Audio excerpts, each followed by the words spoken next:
É exatamente de aniversário que também falo agora na tribuna, porque o feriado de amanhã não é apenas um feriado dedicado a Nossa Senhora Aparecida, padroeira do Brasil, mas a celebração de 300 anos da celebração desta que foi consagrada como a padroeira do Brasil. São esperados cerca de 200 mil devotos e peregrinos de todos os cantos do nosso país e também de outros países para o Santuário de Aparecida no interior de São Paulo.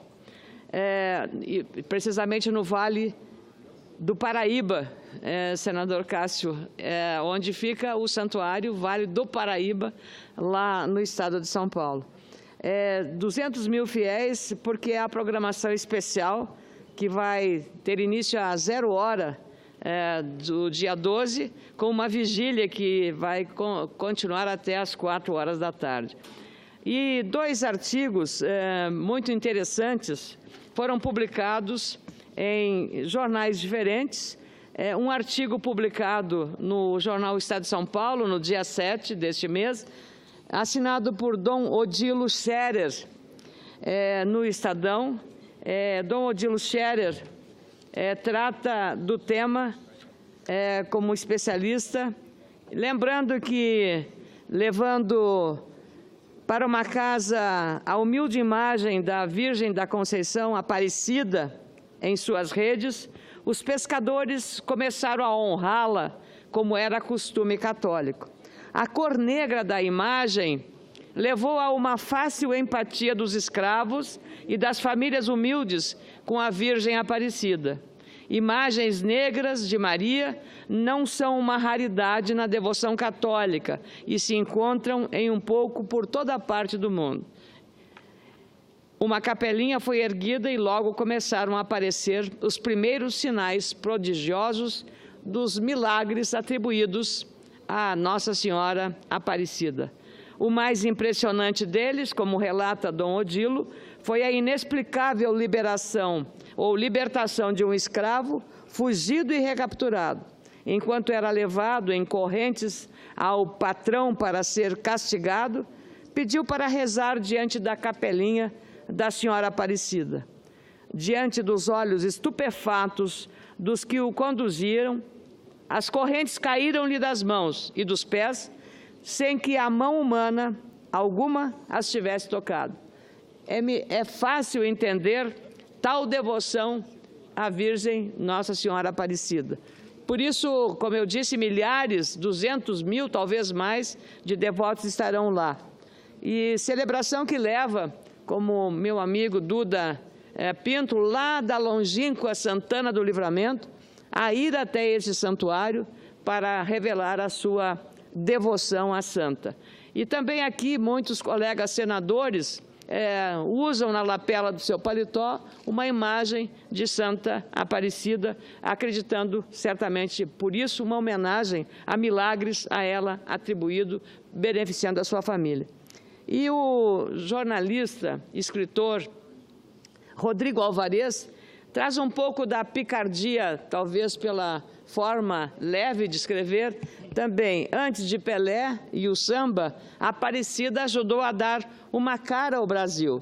E nesse artigo na Folha de São Paulo, do dia de hoje, ele diz que quando foi achada 3 séculos atrás, a Santinha de Barro já era a cara do país, que ainda nem se chamava Brasil. O material pouco nobre, o pescoço quebrado, o nariz sem pedaços, sem a cabeleira que agora lhe escorre pelo pescoço e sem muita perspectiva de sobrevivência.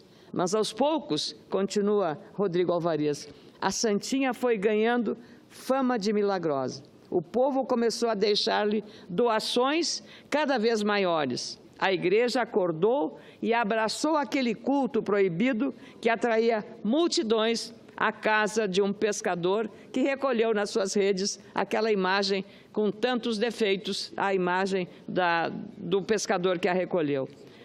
Veja só que nem as santas se livram das questões relacionadas à corrupção. Na narrativa do Rodrigo Alvarez, quando o Império se apoderou das igrejas, corruptos, indicados pelo imperador, para a tesouraria da capela, meteram tanto suas mãos no cofre da santa que por mais de meio século faltava dinheiro até para uma pequena reforma. 300 anos de história e 300 anos nós vimos também a prática condenável da corrupção que sequer poupou a santa padroeira do Brasil. Vamos então desejar que todos os devotos, todos os peregrinos e que esta santa padroeira do Brasil olhe e zele e vele por este país que está sangrando com uma crise política, uma crise institucional, uma crise federativa, um desemprego que preocupa milhares e milhares de famílias em todo o nosso país e que a celebração dos 300 anos da chegada dessa santa e do início da veneração a ela, que seja coroado de muita serenidade, de muita reflexão, de muita harmonia, de muita tolerância, não com a corrupção, não com o crime, não com os desvios do dinheiro público, mas uma tolerância na relação das pessoas, com respeito às diferentes crenças, aos diferentes credos, às diferentes religiões. Um ecumenismo que o Brasil também precisa saber conviver, sejam os evangélicos, os protestantes, os luteranos, os católicos, os judeus, todos os árabes, os muçulmanos, os budistas, os sintoístas, os espíritas, todos eles em harmonia, que esta santa abençoe este Brasil com essa diversidade religiosa, cultural e também com essa injustiça, que ela também abençoe para reduzir ao máximo possível a injustiça social que graça em nosso país. E desejar que os devotos e peregrinos, com as suas orações, também lembrem de pedir para que essa bênção chegue aos lares de todos os brasileiros que estão hoje preocupados com o presente e, sobretudo, com o futuro do nosso país. Muito obrigado, presidente.